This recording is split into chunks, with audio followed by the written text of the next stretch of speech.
Hey guys, this is Kirk from Quickdraw Mods, and today I'm going to show you the new mapper.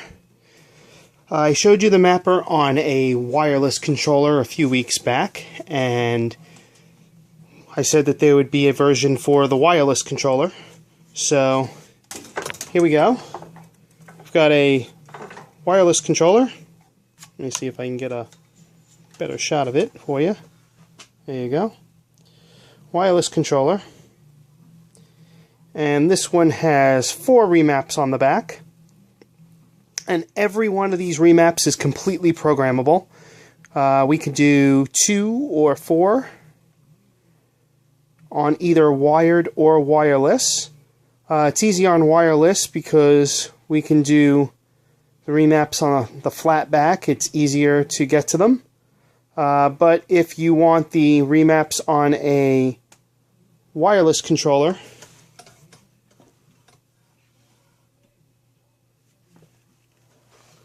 I believe I showed you this a few weeks back. We got the tack switches for 3 and 4.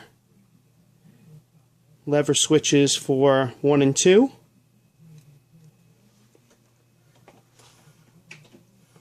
So, let me show you guys how this works. Basically, what you're looking at is 1, 2, 3, 4, but because they're in sequential order from left to right, just like you read, it's easy to keep in mind what order they're in so you can easily reprogram the controller. Let me give you a brief demonstration of how easy it is to program on the wireless. Now, I did this without a tack switch. We can actually add a button anywhere on the controller, either on the bottom trim. We can add it somewhere on the hand grips if you want, over in here, or on the bottom trim. But on this controller, it utilizes the back button, and we did this for a reason. Back button, since it usually brings up your heads-up display in most of your first-person shooters, and it doesn't interfere with the game, you can remap on the fly, and really the only thing you're going to mess up on your screen is your heads-up display, either on or off, and when you're done reprogramming it, you can just click the back button again and turn it off. So, let me show you how this works. Well, first off, I'm using the PC to kind of show how this works.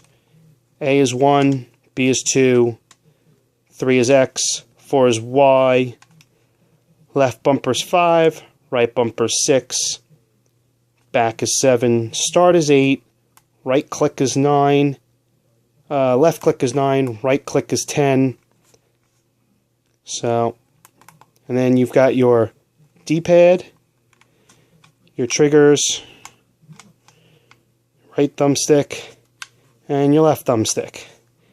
And with the remaps on the back, I have them set to A, X, Y, B.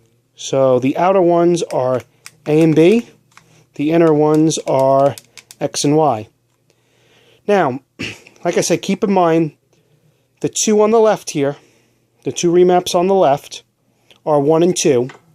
So, in order to go into programming mode, you hold down 1 and 2, and you press the back button, and you'll get the light, the LED light that comes on.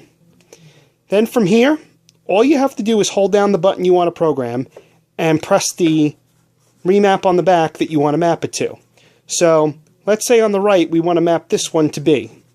So we hold B, we press the remap, and then we press the back button while still holding it and let go. Once the light goes off, it's now B. So we have B and B.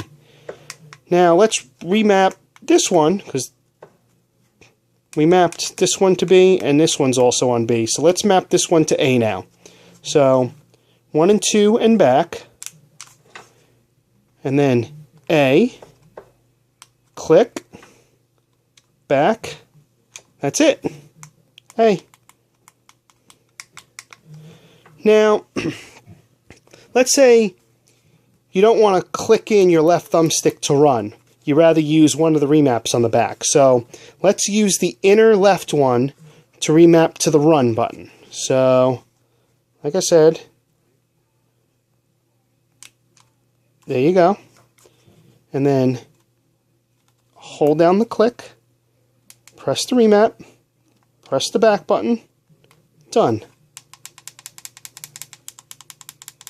Now it's remapped to the run. And let's say you want your other inner one to knife. So let's remap it to the right click.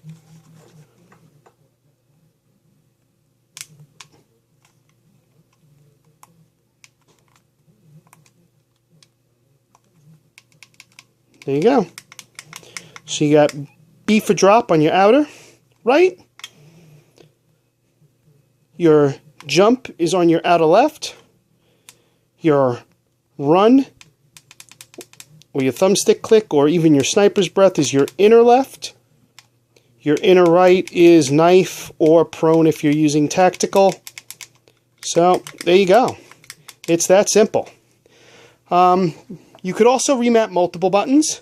So let's say you wanted to do a knife and sprint. No, let's say you wanted to do a knife and a grenade at the same time. So we're going to map it to the inner right.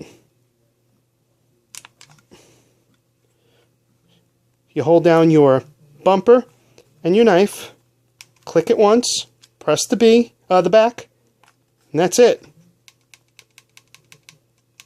So now you'll knife and throw a grenade at the same time if you're playing Call of Duty. This is also good for other games where you need multi-buttons at the same time and you don't want to go pushing like A and X, or you want to just map them at the same time. You know, you can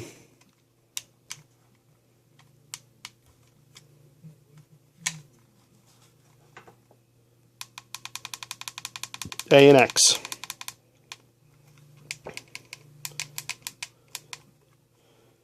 Now, let's say you're a button masher and you need to press all 4 buttons at the same time. A, B, X, and Y.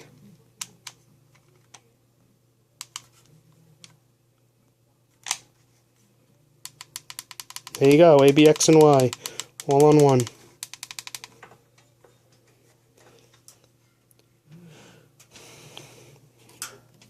So like I said, wireless controller, 4 maps. We can do 2 if you want. Doesn't have to be all 4. But if you do all 4 are programmable. Program them to anything you want. And I think that pretty much shows off the new mapper to be available on both wired and wireless controllers. It will be very competitive to other products on the market. Installed on your controller, mail in your controller, $45. Installed in our own wireless controllers and wired controllers, be starting them at $120. So definitely competitive compared to our competition out there. And I think of everybody else that's carrying chips that will allow you to dynamically remap your buttons to remap buttons on the back of your controller. I think we're the cheapest, and I think we're the best solution out there. I don't think there's anybody else out there that has a chip like this, and that is this dynamic, and it does, on your remaps, it does A, B, X, Y, left click, right click of your thumbsticks, left bumper, right bumper. So it could do up to 8. Of course, if you wanted to customize that, and let's just say you wanted to do A, B, X, Y, right bumper, left bumper, back, and start. I don't know why you'd want those 2 buttons, but say you did. We could definitely do those 8 for you instead. You know, changing out the right click, left click for start and select, start and back. And of course, we'd have to, since the back button we use on the wired controllers for the programming mode, we would just put a tack switch on your controller, or we'd move it to another button on your controller. We use back because I think it's a great solution, but it can be mapped to pretty much any button you want. And if we don't want to use, or you don't want to use any button on the controller, we can actually put an extra button on there so that we're not utilizing any button on the controller as part of the programming mode. So definitely hit us up. These are available now. And thanks for watching. Check out quickdrawmods.com. This is Kirk.